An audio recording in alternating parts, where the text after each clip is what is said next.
मैं Virendra Pandey, department of education, Veer Kunwar Singh university Arrah. पिछली कक्षा में हम लोगों ने बुद्धि के बारे में अध्ययन किया था कि बुद्धि क्या है, और सत्व, रज और तम तीनों गुणों का उल्लेख किया था। अमूर्त बुद्धि, मूर्त बुद्धि और सामाजिक बुद्धि का भी उल्लेख किया था। आज हम लोग इस कक्षा में बुद्धि का मापन, सबसे पहले बुद्धि का मापन का अध्ययन करेंगे।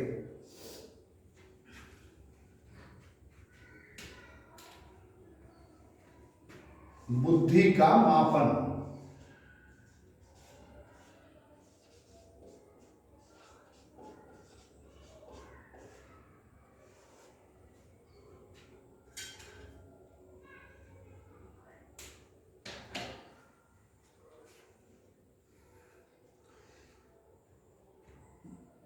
बुद्धि मानसिक योग्यता से संबंधित है और मानसिक योग्यता का मापन करना एक अत्यंत चुनौतीपूर्ण कार्य है। फिर भी मानसिक मापन शब्द का अनुप्रयोग प्रसिद्ध मनोवैज्ञानिक गाल्टन ने 1884 ईस्वी में किया था। उन्होंने परिवेश में उपलब्ध वस्तुओं के आधार पर कुछ समस्याओं का चयन किया और वे समस्याएं विभिन्न आयु वर्ग के लिए निर्धारित थी। उन्होंने यह सुझाव दिया कि मानसिक मापन के लिए जो समस्याओं का चयन हो और जो उसमें दिशा निर्देश दिए जाएं और जो परिस्थितिगत परिवेश हो, इन तीनों चीजों में समानता का होना आवश्यक है। तभी हम सटीक रूप से किसी भी बालक के या किसी भी व्यक्ति के मानसिक योग्यता का मापन कर सकते हैं। गाल्टन ने 30 समस्याओं का चयन किया, 30, और वैसी समस्याएं जो सरलता से उपलब्ध थी और छोटे से छोटे आयु वर्ग से लेकर बड़े से प्रौढ़ावस्था तक अर्थात आयु वर्ग के लोगों को के लिए वे समस्याएं चयनित थी। जैसे उनमें से कुछ समस्याएं हैं कि सिर, नाक, कान आदि को छूना। छोटे छोटे बच्चों को हम लोग पूछते हैं सिर कहाँ है, नाक कहाँ है, कान कहाँ है, तो ऐसी ऐसी चीजें से शुरुआत किया था, मैंने छोटी से छोटी उम्र से। और बहुत सारी चीज जैसे 3 अंकों वाले शब्दों को एक बार परीक्षक द्वारा पढ़ लेने के बाद उसे दोहराना, तो बहुत लोग भूल जाते हैं, तो बहुत लोग बोल देते हैं। या 15 शब्दों वाले एक वाक्य को एक बार पढ़ लेने पर दोहराना, तो इसमें भी बहुत लोग बोल पाते हैं, बहुत लोग भूल जाते हैं। या कुछ ऐसे शब्द हैं जिसको परिभाषित करना, जैसे अश्व, अश्व को परिभाषित करिए, गृह, गृह को परिभाषित करिए।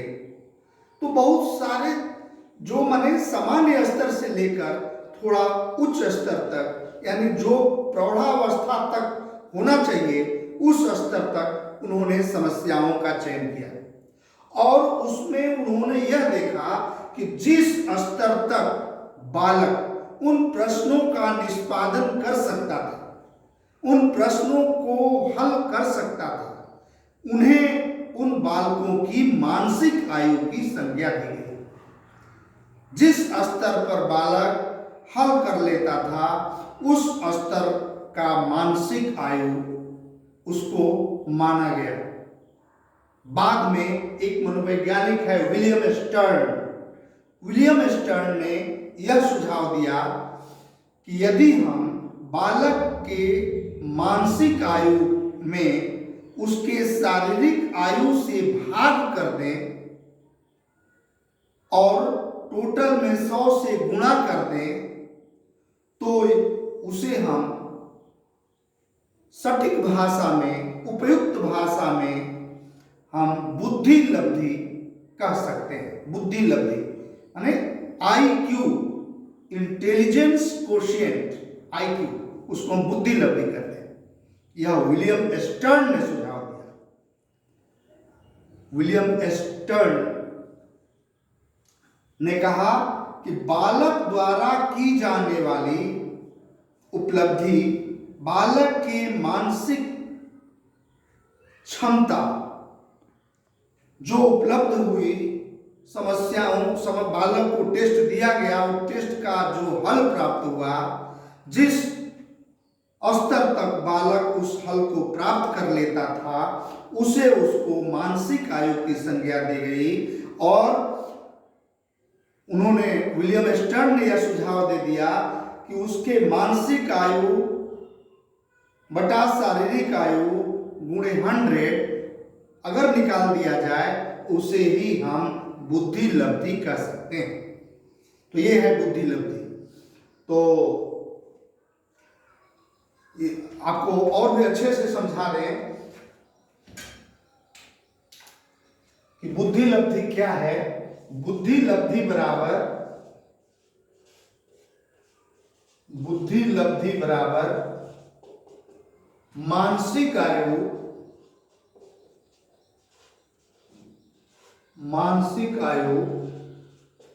बटा शारीरिक आयु, इसको वास्तविक आयु भी कह सकते हैं, शारीरिक आयु गुणे 100। उदाहरण के रूप में आप समझिए कि यदि बालक की शारीरिक आयु 8 वर्ष है, 8 वर्ष का बालक है, लेकिन वह 10 वर्ष के बालकों का जो टेस्ट होना चाहिए उस टेस्ट का हल कर लेता है, यानी वह उसका मानसिक जो आयु है वह 10 वर्ष के बालक के मानसिक आयु के अनुरूप है। तो मानसिक आयु हो गया 10 वर्ष और शारीरिक आयु उसकी 8 ही वर्ष है। तो क्या हो जाएगा, बराबर मानसिक आयु हो गया 10 वर्ष और शारीरिक आयु हो गया 8 वर्ष, और ये गुणे 100 निकाल दिए तो बुद्धि लब्धि निकल जाएगा। ये कट जाएगा, 4 से 2 से कट जाएगा, 2 चौके 8, 2 5 10 और 4 से ये कट जाएगा 125 बार में, और 25 गुणे 5 बराबर कितना आएगा, 125। तो उसकी जो बुद्धि लब्धि होगी, बुद्धि लब्धि माने IQ, इसको IQ बोलते हैं। तो बुद्धि लब्धि जो होगी उसकी 125 होगी। और इसको कैसा बालक कहा जाएगा, तो बुद्धि लब्धि के जब हम लोग प्रकार पढ़ेंगे, अभी पढ़ा देते हैं, तो बुद्धि लब्धि के प्रकार की जब हम चर्चा करेंगे उसमें यह स्पष्ट हो जाएगा कि बालक किस श्रेणी में आ सकता है। तो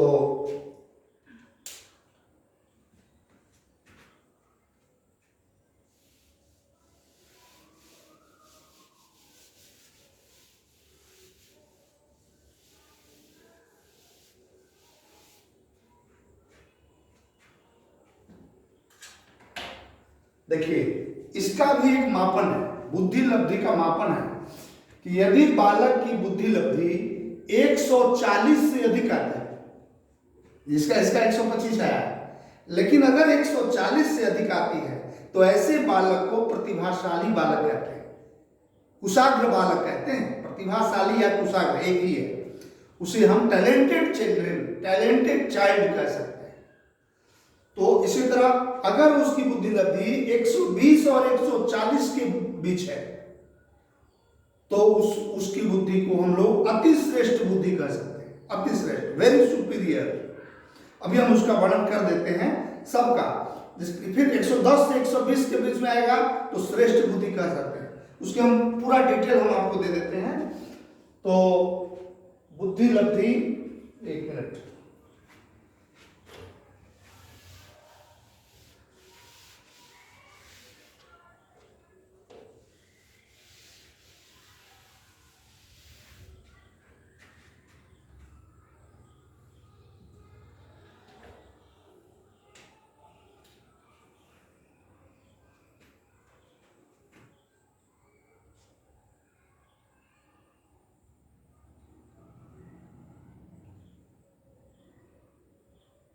प्रकार।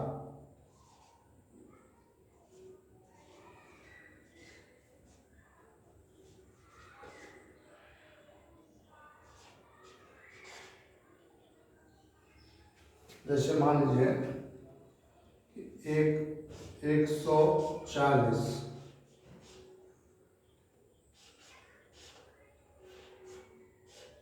चल गया,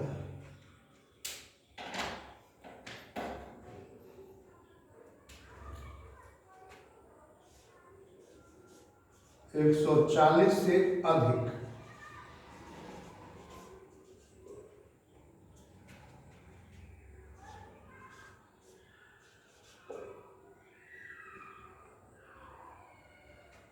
एक है 120 से 140, 110 से 120,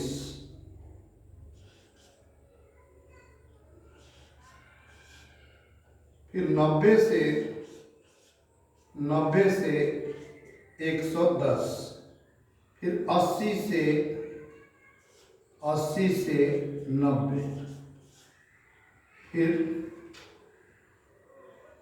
70 से 80, फिर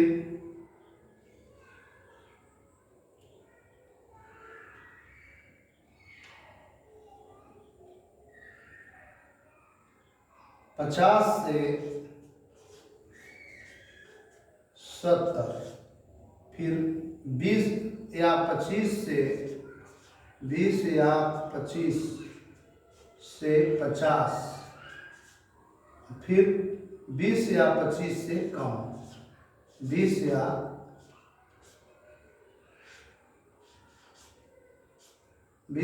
25 से कम। तो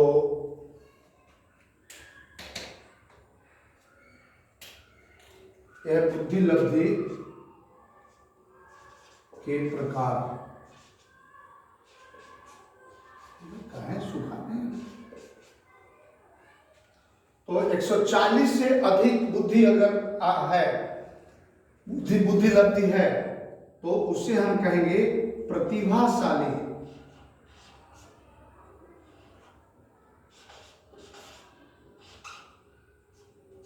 प्रतिभाशाली, इसी को हम कुशाग्र कह सकते हैं, कुशाग्र।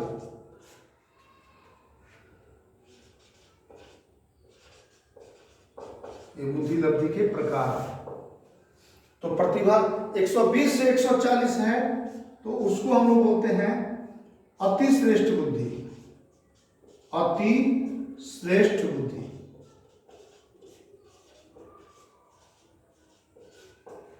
110 से 120 है, तो इसको बोलते हैं श्रेष्ठ बुद्धि, श्रेष्ठ बुद्धि।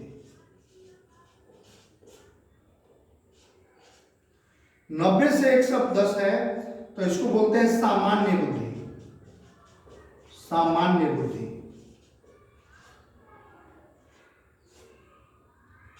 कहीं रुक जा रहा है, गीला पड़ जा रहा है, बल्कि पोछे थे इधर।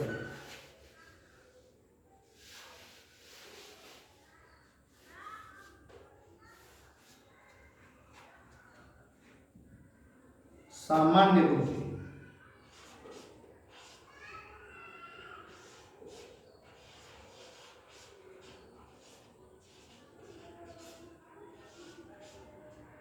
सामान्य बुद्धि। 80 से 90 मंद बुद्धि, मंद बुद्धि। 70 से 80 क्षीण बुद्धि, क्षीण बुद्धि। 50 से 70 अल्प बुद्धि, अल्प बुद्धि। 20 या 25 से 50 मूर्ख बुद्धि।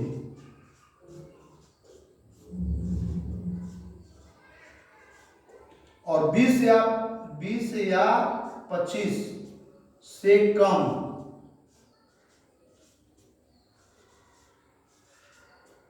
महामूर्ख बुद्धि।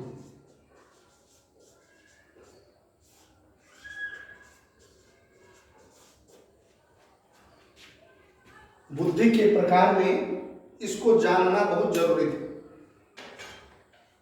बुद्धि लब्धि निकालने की के सूत्र को भी हमने बताया कि बुद्धि लब्धि निकालने का क्या सूत्र है, तो बालक की मानसिक आयु बटा शारीरिक आयु गुणे 100।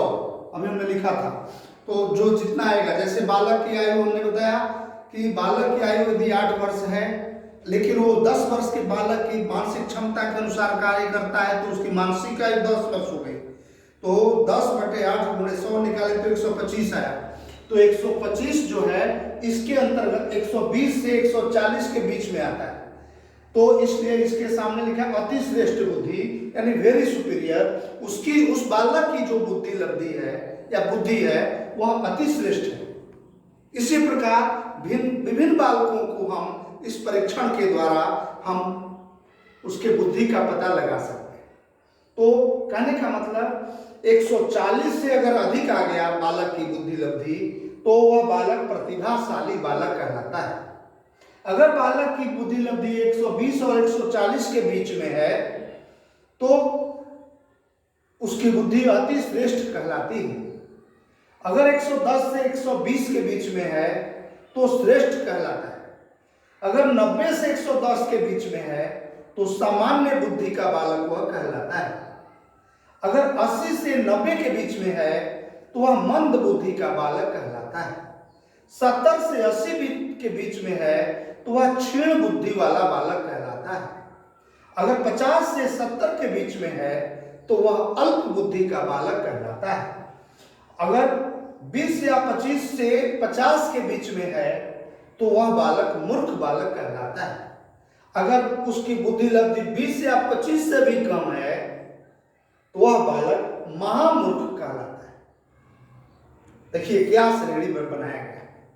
तो प्रतिभाशाली को हम लोग इंग्लिश में बोलते हैं टैलेंटेड चाइल्ड, अति श्रेष्ठ को बोलते हैं वेरी सुपीरियर, श्रेष्ठ को बोलते हैं सुपीरियर, सामान्य को बोलते हैं क्या बोलते हैं, एवरेज बोल सकते हैं, एवरेज। मंद बुद्धि डलनेस इंटेलिजेंस, फिर क्षीण बुद्धि फीबल इंटेलिजेंस, अल्प बुद्धि मोरॉन्स इंटेलिजेंस, मूर्ख बुद्धि इम्पेसाइड्स बोलते हैं इंटेलिजेंस, और महामूर्ख बुद्धि इसको हम इडियट बोलते हैं, इडियट। तो ऐसे बुद्धि लब्धि निकालकर हम बालक की बुद्धि का पता लगा लेते हैं कि बालक किस स्तर की बुद्धि वाला बालक है। और गाल्टन ने 1884 ईस्वी में मानसिक मापन शब्द का अनुप्रयोग किया था। भारत में 1922 ईस्वी में सी हर्बर्ट राइस ने बीने परीक्षा का, बीने ने भी मेंटल टेस्ट के लिए बनाया था, बुद्धि मापन के लिए बनाया था टेस्ट। तो बीने टेस्ट का पहला प्रतिरूप पंजाब में सी हर्बर्ट राइस ने विकसित किया। तो आजकल तो हर भाषाओं में आपको बुद्धि संबंधी टेस्ट, इंटेलिजेंस टेस्ट मिलते हैं, और बालक का टेस्ट उस योग्यता के बालक के अनुरूप उस टेस्ट को हम लोग प्रयोग करते हैं और उसका रिजल्ट निकाल करके उसके मानसिक आयु का पता लगाते हैं, और बालक की शारीरिक आयु का पता लगाकर मानसिक आयु शारीरिक आयु से भाग करके और 100 से गुणा करके उसके बुद्धि लब्धि पता लगा लेते हैं। और बुद्धि लब्धि पता लगाने के बाद हम समझ जाते हैं कि वह बालक किस श्रेणी का बालक है। क्लियर? तो ये है बुद्धि लब्धि। अब हम लोग थोड़ा सा चलेंगे कि बुद्धि के कुछ सिद्धांत भी हैं। बुद्धि के कुछ सिद्धांत हैं। बहुत सारे विद्वानों ने जो अपने प्रमुख सिद्धांतों की चर्चा किया है, उसकी हम लोग थोड़ा चर्चा करेंगे।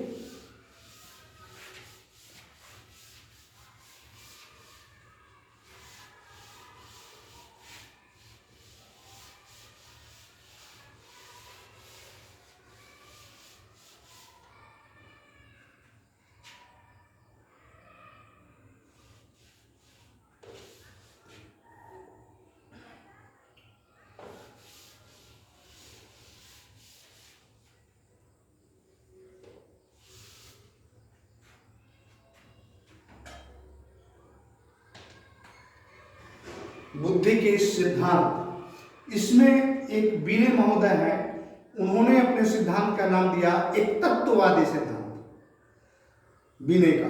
फिर स्पीयरमैन है, उन्होंने अपने सिद्धांत का नाम दिया द्वितत्ववादी सिद्धांत। फिर थर्स्टन का एक सिद्धांत है, उन्होंने नाम दिया बहुतत्ववादी, थर्स्टन का बहुतत्ववादी सिद्धांत। इसी तरह गिलफोर्ड है, गिलफोर्ड का है बुद्धि संरचना सिद्धांत। थॉर्नडाइक है, थॉर्नडाइक का मात्रा सिद्धांत। कैटल है बुद्धि संबंधी कैटल का सिद्धांत। तो विभिन्न विद्वानों ने अपने अपने सिद्धांतों की चर्चा किया है। थोड़ा सा हम इस पर फोकस करना चाहेंगे कि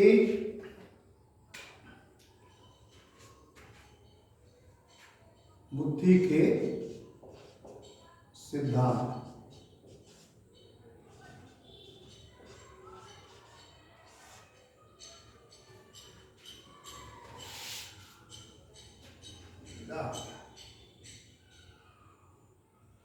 पूरा कपड़ा कैसे गिरा होता है।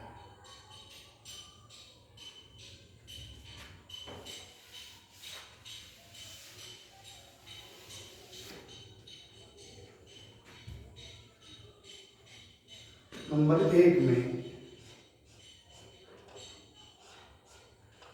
अच्छा थोड़ी देर बाद लिखेंगे।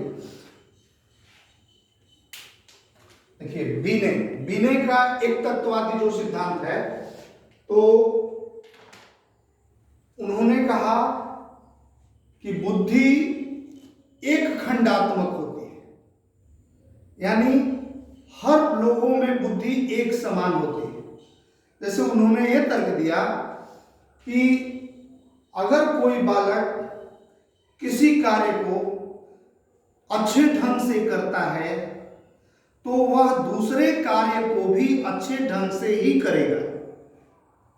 यानी उन्होंने इस तर्क दिया कि बुद्धि एक तत्ववादी है, एक ही तत्व से बनी है, और ऐसा नहीं है कि किसी बालक को कोई कार्य दे दिया जाए तो एक कार्य अच्छा से कर रहा है तो दूसरे कार्य को अच्छा से नहीं करेगा। वह एक कार्य जो अच्छा से कर रहा है तो वो कोई अन्य कार्य दिया जाएगा, उसे भी वह अच्छा से ही करेगा। इसलिए इस पर निरंकुशवादी, इस सिद्धांत को निरंकुशवादी सिद्धांत भी कहा गया। लेकिन आलोचकों ने इसको नहीं छोड़ा और कहा कि ऐसा नहीं है, क्योंकि ऐसा अगर उन्होंने यह तर्क दिया आलोचकों ने कि यह कोई जरूरी नहीं कि यदि कोई बालक विज्ञान में अच्छा है तो वह कला में भी अच्छा होगा, ऐसा संभव, ऐसा कोई आवश्यक नहीं, ऐसा कोई करना जरूरी नहीं। तो इसलिए इसका खंडन भी लोगों ने किया है। तो बीने का एक तत्ववादी सिद्धांत,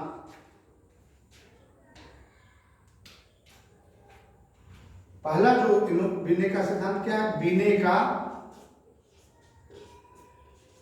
एक तत्ववादी सिद्धांत।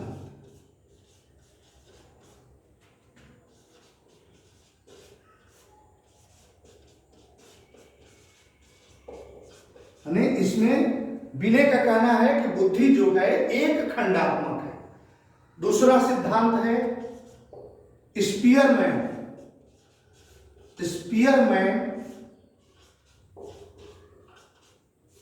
का द्वितत्ववादी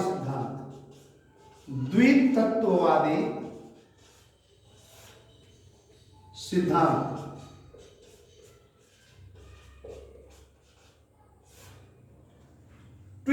टू फैक्टर्स थ्योरी। स्पीयरमैन ने, इसको भी हम लोग समझते चले, स्पीयरमैन ने बुद्धि संबंधी जो सिद्धांत का वर्णन किया उसमें इस बात पर जोर दिया कि व्यक्ति में एक सामान्य योग्यता जन्मजात होती है। हर व्यक्ति में एक सामान्य जो जनरल एबिलिटी पाई जाती है और उसके साथ एक विशिष्ट तत्व भी पाया जाता है। यानी जो विशिष्ट तत्व है वह सामान्य तत्व से ही शक्ति को प्राप्त करता है। यानी मूल रूप से व्यक्ति में सामान्य योग्यता ही पाई जाती है।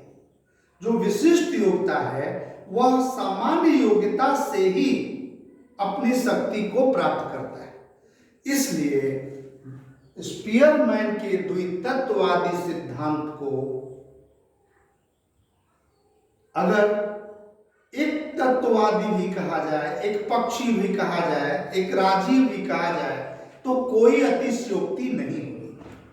लेकिन उन्होंने इस बात पर जोर दिया कि हर व्यक्ति में एक सामान्य योग्यता होती है और एक विशिष्ट योग्यता होती है। सामान्य योग्यता और विशिष्ट योग्यता का जो अनुपात होता है वह 15:1 होता है। यानी सामान्य योग्यता 15 गुना है तो विशिष्ट योग्यता 1 गुना है। 15:1 का अनुपात से चलता है। लेकिन वह जो विशिष्ट योग्यता है उसके पास कोई शक्ति नहीं है। वह जो अपनी शक्ति प्राप्त करता है वह उसी सामान्य योग्यता से ही प्राप्त करता है। यानी मूल में सामान्य योग्यता ही है।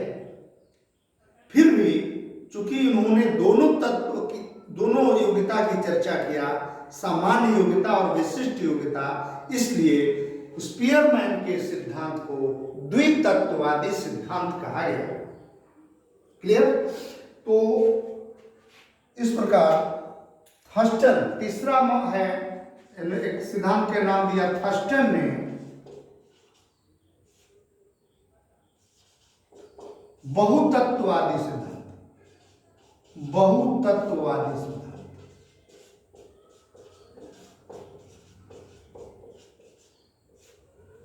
थर्स्टन महोदय ने कई तत्वों का पता लगाया, 7 योग्यताओं का पता लगाया। वे योग्यताएं कौन कौन हैं? ये है S, P, N, V, M, W, I और R, I और R। S से है स्पेनियल एबिलिटी, स्पेनियल एबिलिटी।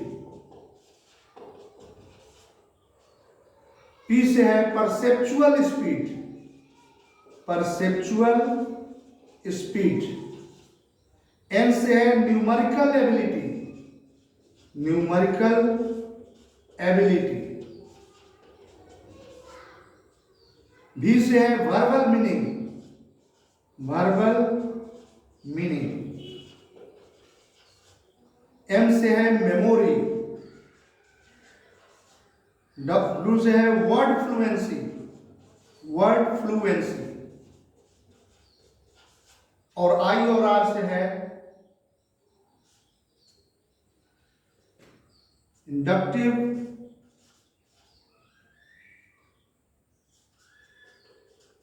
और रीजनिंग, कहिए रीजनिंग। ये है तो स्पेनियल एबिलिटी, इसका नाम दिया गया स्थानगत योग्यता, स्थानगत योग्यता। परसेप्चुअल स्पीड, प्रत्यक्षात्मक गति, प्रत्यक्षात्मक गति। न्यूमेरिकल एबिलिटी, न्यूमेरिकल सांख्यिक, संख्या जिसको बोलते हैं, सांख्यिक योग्यता।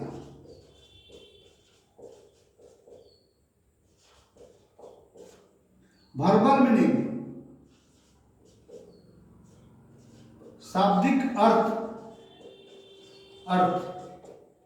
मेमोरी, स्मृति। वर्ड फ्लुएंसी, शाब्दिक प्रवाह, शाब्दिक प्रवाह। और इंटेलिजेंस और रीजनिंग,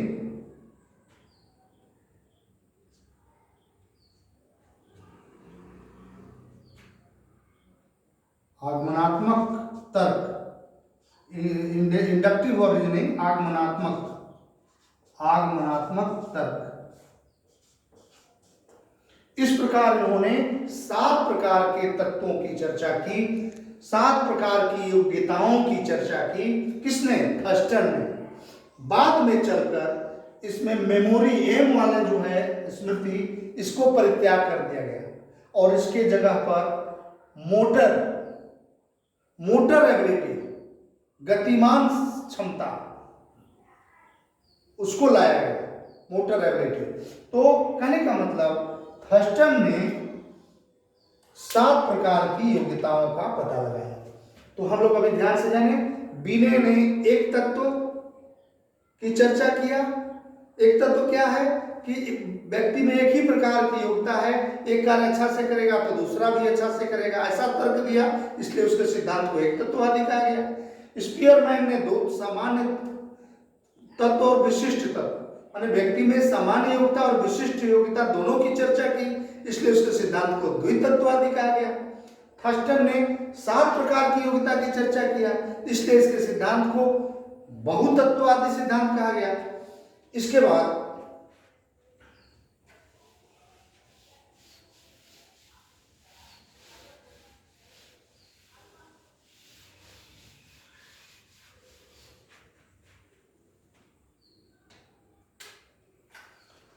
गिलफोर्ड महोदय हैं, गिलफोर्ड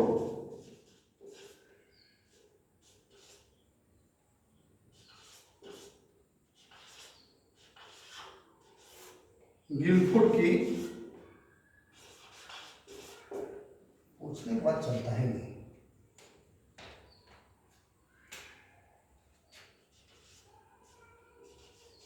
बुद्धि संरचना सिद्धांत है, बुद्धि संरचना सिद्धांत।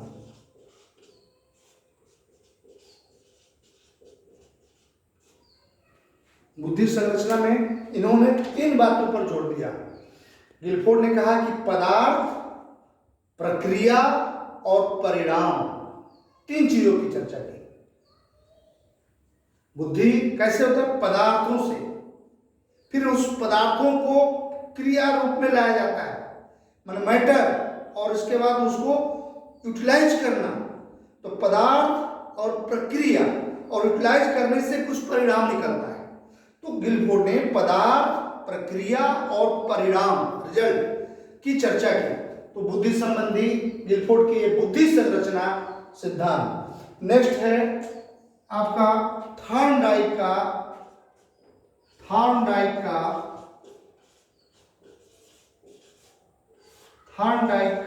मात्रा सिद्धांत।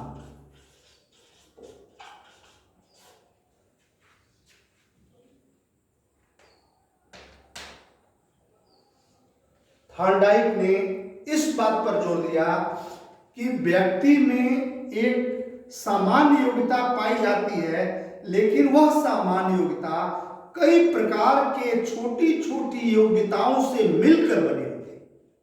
इस पर उन्होंने जोर दिया, कई प्रकार की छोटी छोटी मात्राएं मिल करके और फिर सामान्य योग्यता का निर्माण करती है। इसके अतिरिक्त व्यक्ति में कुछ मूल्य योग्यताएं भी पाई जाती हैं। मूल्य योग्यताएं जैसे आंकिक योग्यता, तार्किक योग्यता, भाषण योग्यता, शाब्दिक योग्यता। तो इस तरह की विभिन्न प्रकार की अन्य योग्यताएं भी पाई जाती हैं।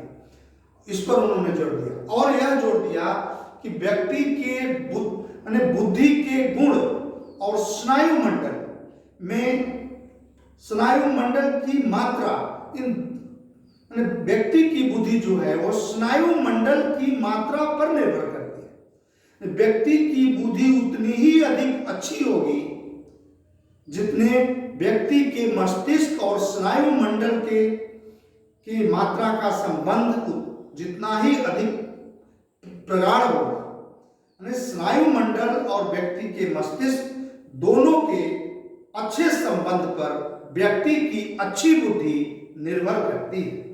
तो ये इन्होंने थॉर्नडाइक का, इस सिद्धांत को थॉर्नडाइक का मात्रा सिद्धांत के नाम से जाना गया। फिर एक है आपका बुद्धि संबंधी कैटल का सिद्धांत। बुद्धि संबंधी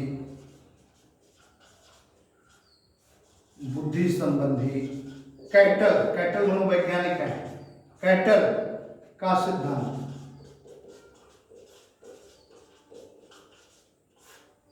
कैटल महोदय ने भी दो प्रकार की बुद्धि का चर्चा किया। पहले प्रकार की बुद्धि का GF नाम दिया गया और दूसरे प्रकार की बुद्धि को GE कहा गया।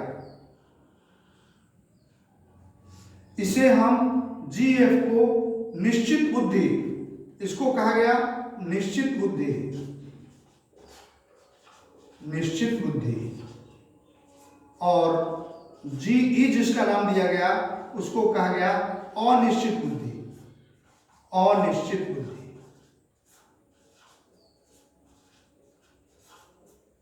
GF और GE ये क्या है? तो कैटल महोदय ने जो बुद्धि संबंधी सिद्धांत की चर्चा की, तो कैटल का सिद्धांत भी स्पीयरमैन के सिद्धांत से लगभग मिलता जुलता है। स्पीयरमैन ने दो तत्वों की जो चर्चा की, दो योग्यताओं की जो चर्चा की, सामान्य योग्यता और विशिष्ट योग्यता, तो उसे ही कैटल ने भी सामान्य योग्यता और विशिष्ट योग्यता को निश्चित बुद्धि और अनिश्चित बुद्धि का नाम दिया। निश्चित बुद्धि का संकेत GF दिया और अनिश्चित बुद्धि का संकेत GE दिया। और कैटल का मानना है कि जो निश्चित बुद्धि है वह वातावरण से प्रभावित होती है और जो अनिश्चित बुद्धि है वह वंशानुक्रम से प्रभावित होती है। और उन्होंने कैटल ने बुद्धि संबंधी परीक्षण यानी टेस्ट भी बनाया। संस्कृति सामान्य परीक्षण, उनके टेस्ट का नाम था संस्कृति सामान्य परीक्षण।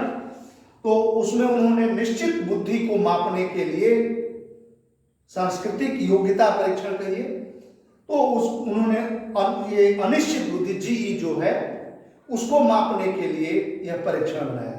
तो कहने का मतलब कि कैटल का सिद्धांत स्पीयरमैन के सिद्धांत से मिलता जुलता है और कैटल ने एक टेस्ट बनाया संस्कृति स्वतंत्र परीक्षण। संस्कृति स्वतंत्र परीक्षण जो बनाया वह अनिश्चित बुद्धि को मापने के लिए बनाया। तो उन्होंने अपने सिद्धांत में दो प्रकार की बुद्धि, निश्चित बुद्धि जिसे GF कहा गया और अनिश्चित बुद्धि जिसे GE कहा गया, उसकी भी चर्चा की। इस प्रकार टोटल निचोड़ के रूप में हम यह कह सकते हैं कि बुद्धि जो है, बुद्धि जन्मजात एवं स्थिर होती है।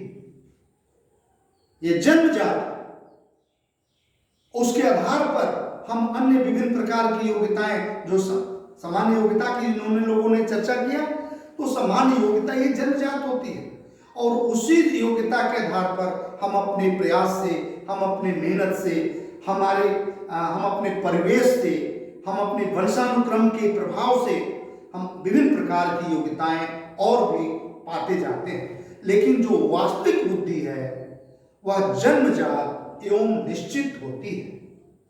और बुद्धि या मानसिक योग्यता कहिए, मानसिक योग्यता यह किशोरावस्था के चरम सीमा तक जाकर, वहीं तक जाकर विकसित होती है।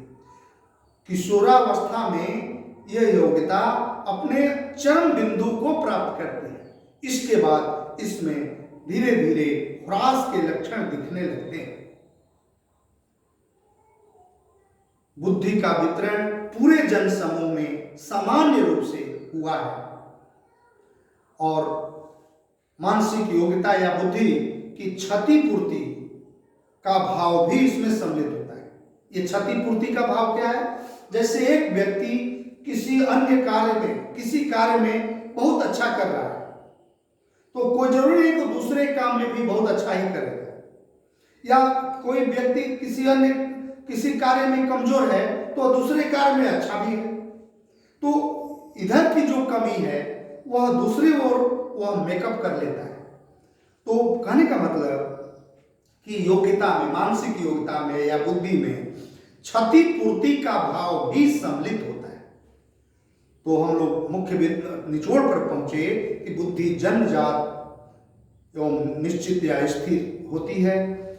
किशोरावस्था में यह चरम बिंदु पर पहुंचती है, धीरे धीरे इसमें ह्रास होने लगता है।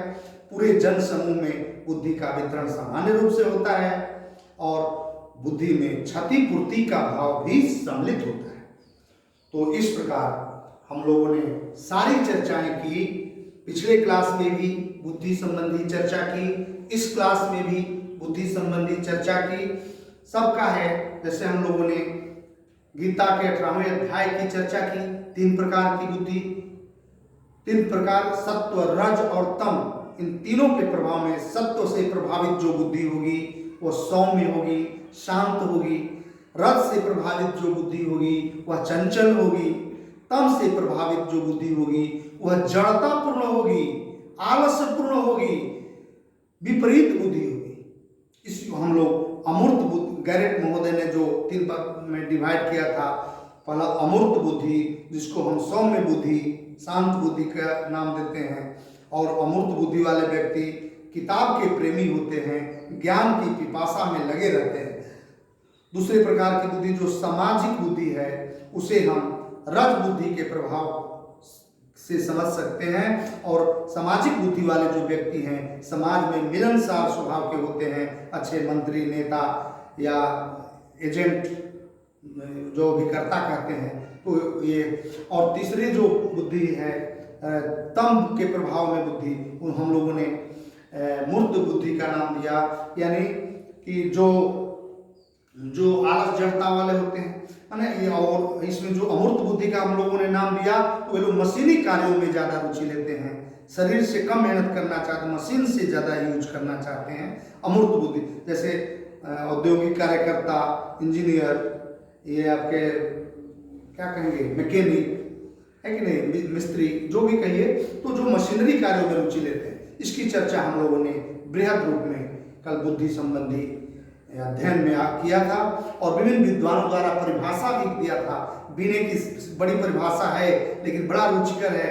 विनय महोदय ने कहा था कि अच्छा निर्णय लेना, अच्छा अवबोध, अच्छा तर्क प्रस्तुत करना, व्यवहार पटुता, पहल करना और परिस्थितियों से सामंजस्य स्थापित करने की क्षमता को बुद्धि कहते हैं। बर्ट महोदय, एक बर्ट है, उन्होंने कहा कि बुद्धि एक जन्मजात सामान्य संज्ञानात्मक योग्यता है। टर्मन ने कहा था कि अमूर्त चिंतन कर सकने की क्षमता को बुद्धि कहते हैं। ये सब सारी चर्चाओं हम लोगों ने किया था, और ये भी चर्चा किया था कि बुद्धि के कई रूपों, 4 रूपों का वर्णन किया था, कि बुद्धि परिमाण के रूप में, बुद्धि धारणा के रूप में, बुद्धि प्रक्रिया के रूप में, और बुद्धि निर्णय के रूप में। इसकी चर्चा भी हम लोगों ने किया था। आज की कक्षा में हम लोगों ने बुद्धि का मापन किया कि 1884 ईस्वी में सबसे पहले मानसिक मापन शब्द का प्रयोग गाल्टन महोदय ने किया, और गाल्टन महोदय ने 30 समस्याओं को चुना जो हमारे परिवेश से जुड़ी हुई समस्याएं थी। उसी समस्याओं के आधार पर 240 छात्रों पर उन्होंने अध्ययन किया। 56 परीक्षाओं के माध्यम से, 2 से 20 मिनट की अवधि वाले 56 परीक्षाओं के माध्यम से 240 छात्रों पर उन्होंने प्रयोग किया, और बालक जिस स्तर तक मानसिक योग्यता का निष्पादन कर सकता था, यानी उन समस्याओं का समाधान कर सकता था, उसे मानसिक आयु की संज्ञा दी गई। और बाद में विलियम स्टर्न ने यह सुझाव दिया कि उसके मानसिक आयु को शारीरिक आयु से हम भाग कर दें, डिवाइड कर दें और 100 से गुणा कर दें, तो वही बुद्धि लब्धि कहा जाएगा।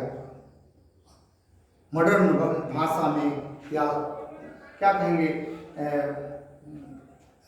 लोकपूर्ण भाषा में हम उसे बुद्धि लब्धि यानी इंटेलिजेंस कोशिएंट IQ का नाम देंगे। तो ये बुद्धि लब्धि निकाल दिए। उदाहरण में हमने बताया कि यदि किसी बालक की मानसिक आयु उसके मानसिक योग्यता के आधार पर 10 वर्ष है और उसका शारीरिक आयु 8 ही वर्ष है, तो उसकी बुद्धि लब्धि निकालने पर 125 आया। हमने बताया बुद्धि लब्धि के प्रकारों को, हमने बताया कि अगर 140 से ऊपर है तो वह बालक प्रतिभाशाली या कुशाग्र बालक होगा। 120 और 140 के बीच है तो ऐसा बालक अति श्रेष्ठ होगा। 110 से 120 के बीच है तो श्रेष्ठ होगा। 90 से 110 के बीच है तो सामान्य होगा। 80 से 90 के बीच में है तो वह बालक मंद बुद्धि का बालक होगा। 70 से 80 के बीच में है तो बालक क्षीण बुद्धि का बालक। 50 से 70 के बीच में है तो वह बालक अल्प बुद्धि का बालक, और 20 या 25 से 50 के बीच में है तो वह बालक मूर्ख बुद्धि का बालक, और 20 या 25 से भी अगर उसकी बुद्धि लब्धि कम आती है तो ऐसे बालक को इडियट अर्थात महामूर्ख कहा जाता है। हमने सारी चर्चाएं विस्तार से करने की कोशिश की, और इसके बाद हमने बुद्धि के सिद्धांत को भी चर्चा की कि कुछ विद्वानों ने अपने अपने सिद्धांतों को बताया। जैसे बीने ने जो सिद्धांत दिया वह उसे एक तत्ववादी सिद्धांत, इसके बाद स्पीयरमैन ने जो दिया उसे द्वितत्ववादी सिद्धांत, थर्स्टन ने दिया बहुतत्ववादी सिद्धांत, गिलफोर्ड ने का बुद्धि संरचना सिद्धांत, थॉर्नडाइक का मात्रा सिद्धांत, बुद्धि संबंधी कैटल का सिद्धांत, विभिन्न सिद्धांतों के भी हमने